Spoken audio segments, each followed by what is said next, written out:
ஹீரோயினிய வீட்டுக்கு கூட்டிட்டு வந்துட்டான் போல. அவ நல்லா தூங்கிட்டு இருக்கா. அப்ப கனவுல கூட வீடு எல்லாம் எரிஞ்சுச்சு இல்லையா? எரிஞ்சு மொத்த குடும்பமும் இறந்து போயிட்டாங்க. அது எல்லாமே வந்துட்டு போகுது. அது எல்லாத்தையும் கனவு கண்டுட்டு, "வேணாம் விராஜ்" அப்படின்னு சொல்லிட்டு கத்திக்கிட்டே எழுந்திருக்கிறா. அந்த சத்தம் கேட்டு மாமியாரும் அங்க வந்துடுறாங்க.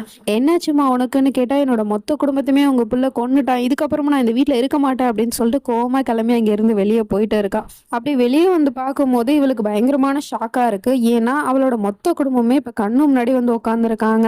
அத பார்த்ததுமே இவ ரொம்ப சந்தோஷப்படுறா. அதுக்கப்புறம் யோசிச்சு பார்க்குறா. ஏன்னா மொத்த குடும்பமும் இவளோட கண்ணு முன்னாடி தானே அவன் கொளுத்தி விட்டான். அப்புறம் எப்படி இவங்களால உயிரோட வந்திருக்க முடியும்? இல்ல, இல்ல இது கனவு தான் போல அப்படின்னு சொல்லிட்டு அவ அப்படியே திரும்பிக்கிறா. அவங்கள பார்க்காம. அவங்களுக்கு ஒண்ணும் புரியல. ஏன் இப்படி பொண்ணு பண்றா? அப்படிங்கிற மாரி முழிச்சுட்டு இருக்காங்க. உண்மையிலேயே உயிரோட தான் இருக்காங்களோ? அப்படிங்கிற சந்தேகம் நமக்கும் வருது. அந்த அதிர்ச்சியில அங்க இருக்கிற ஒரு ஃப்ளவர் வாஸ கீழ தள்ளிவிட்டு உடைச்சிடுறா. அதுக்கப்புறம் அவங்க பின்னாடிலேருந்து சவுண்ட் விடுறாங்க. "என்னாச்சும்மா ஜான்வி? நீ ஏம்மா அத உடைச்ச?" அப்படின்னு அப்பா கேட்கிறாரு. அப்புறம் திரும்பி பார்த்தா அப்பவும் அந்த மொத்த குடும்பமும் அங்க வந்து நின்னுட்டு இருக்காங்க. ஒருவேளை கனவா இருந்தா இது கலைஞ்சிருக்கணும் இல்லையா?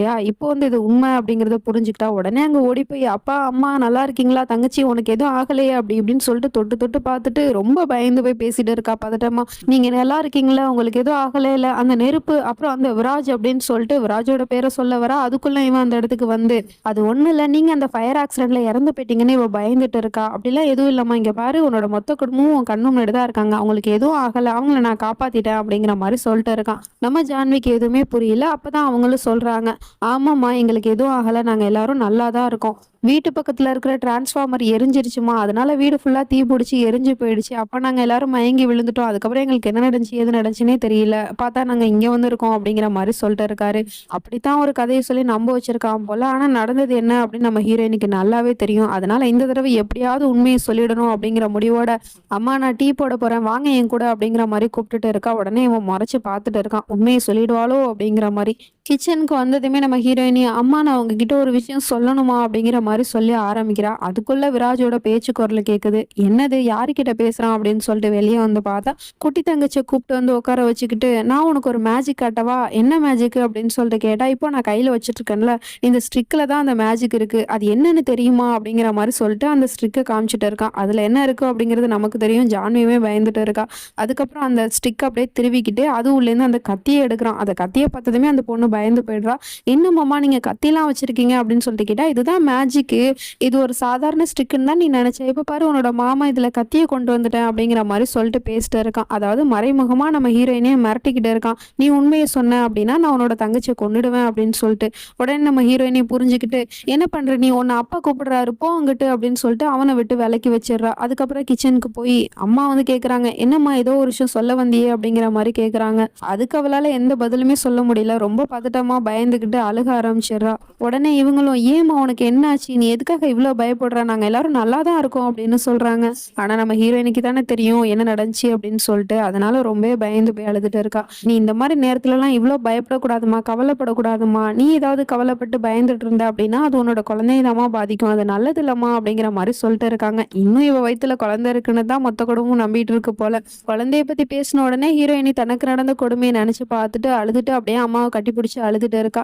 "ஏம்மா நீ இப்படிலாம் அழுதுட்டு இருக்க? எங்களுக்கு எதுவும் ஆகல" அப்படிங்கிற மாரி அவங்க சமாதானம் பண்ணிட்டு இருக்காங்க. கூடவே மொத்த குடும்பமும் வந்துட்டாங்க. அவங்களும் சமாதானம் பண்ணிட்டு இருக்காங்க. "நாங்க எல்லாரும் நல்லா தான் இருக்கோம் ஜான்வி. நீ எதுக்காக இவ்ளோ பயப்படுற?" அப்படிங்கிற மாரி கேட்டுட்டு இருக்கும்போது, அங்க அந்த பையன் வந்து, "அவ ரொம்ப சென்சிட்டிவான பொண்ணு மாமா. ஏதாவது ஒண்ணு ஆச்சு அப்படின்னா இப்படிதான் அவ பயந்து போயிடுவா. எனக்கே ஏதாவது ஒண்ணு ஆச்சுன்னா ரொம்ப துடிச்சு போயிடுவா" அப்படிங்கிற மாரி சொல்லிட்டு பேசிட்டு இருக்கான். உடனே அவளுக்கு செம கோவம் வந்துருது. அப்படியே முறைச்சு பார்த்துட்டு இருக்கா. "சரி வாம்மா கொஞ்ச நேரம் ரெஸ்ட் எடுத்தா சரியா போயிடும்" அப்படின்னு சொல்லிட்டு ரூமுக்கு கூட்டிட்டு போயிட்டு இருக்கான். அங்க ரூமுக்கு வந்து, "இங்க பாரு, நீ ஏதாவது உன் குடும்பத்துக்கிட்ட உளறுன அப்படின்னா நான் வந்து உன்னோட குடும்பத்த சும்மா விட மாட்டேன். நான் உனக்கு கேரண்டியும் குடுக்க முடியாது. இதுக்கப்புறமும் உன்னோட குடும்பம் உயிர பிழைப்பாங்க அப்படின்னு. அதனால அவங்க உயிரோட இருக்கிறதும் இல்லாம இருக்கிறதும் உன் கையில தான் இருக்கு. நீ ஒழுங்கா இருந்தா அவங்கள நான் எதுவும் பண்ண மாட்டேன்" அப்படிங்கிற மாரி சொல்லிட்டு மிரட்டிட்டு இருக்கான். உடனே இவளும் கண்ண தொடச்சுட்டு அவன் சொல்றதெல்லாம் கேட்டுட்டு உட்காந்துருக்கா. அப்ப கையில ஒரு பார்சல குடுத்து, "அதுல என்ன இருக்குன்னு பிரிச்சு பாரு" அப்படிங்கிற மாரி சொல்லிட்டு குடுத்துட்டு இருக்கா. நம்ம ஜான்வி உடனே அத பிரிச்சு பார்க்குறா.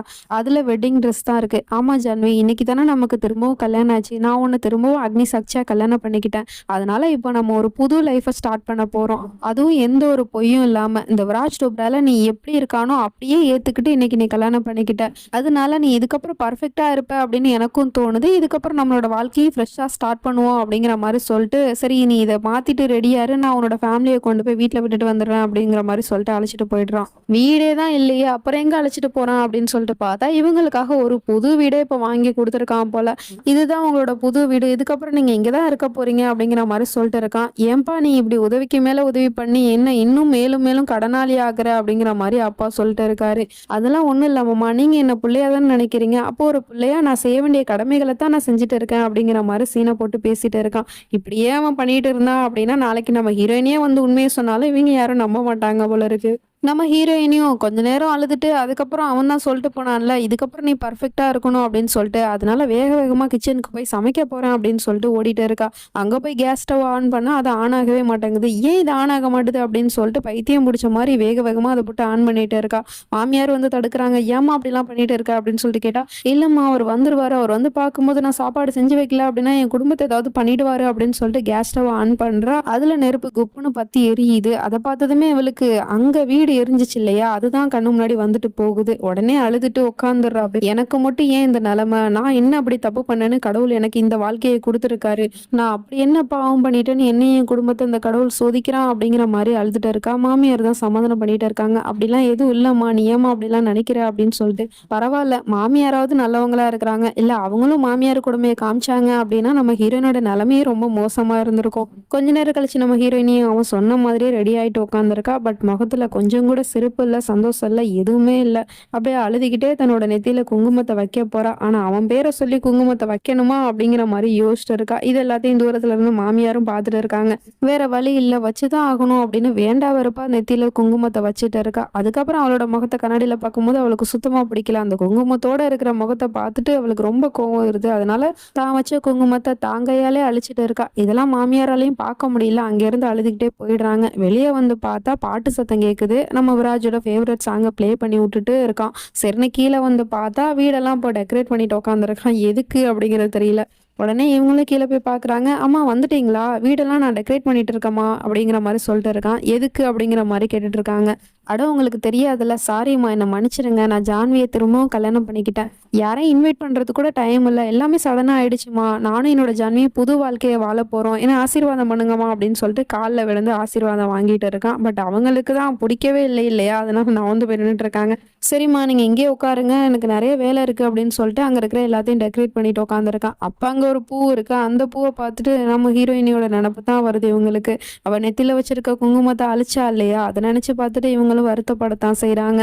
இப்போ நைட் ஆயிடுது. திரும்பவும் அவனோட ஃபேவரட் சாங்கை ப்ளே பண்ணி விட்டுட்டு இப்போ பொண்டாட்டிக்காக வெயிட் பண்ணிட்டு இருக்கான். எப்போ வருவா எப்போ வருவா அப்படின்னு சொல்லிட்டு. என்னமோ இப்பதான் இவனுக்கு கல்யாணம் ஆகி புது மாப்பிள்ளை வெயிட் பண்ற மாதிரி வெயிட் பண்ணிட்டு உட்காந்துருக்கான். வாட்சை வேற பார்த்துட்டே இருக்கான். அவ வந்த மாதிரியே தெரியல. அடடா, திரும்பவும் வாட்சை பத்தி பேசிட்டானோ. அவன் கையில இப்ப 2 வாட்ச் கட்டியிருக்கிறத கவனிச்சிருப்பீங்களே. அவன் ஏன் 2 வாட்ச் கட்டியிருக்கான் அப்படிங்கிறது எனக்கும் தெரியல. டைரக்டரும் எந்த ஒரு இடத்துலயும் காட்டவும் இல்ல. இவன் கிறுக்கு பையன், அதனால கிறுக்குத்தனமா என்ன வேணா பண்ணுவான் அப்படிங்கிறதுக்காக தான் அந்த 2 வாட்சை போட்டிருக்கான். ஸோ இது பெரிய மேட்டர்லாம் ஒண்ணும் இல்ல.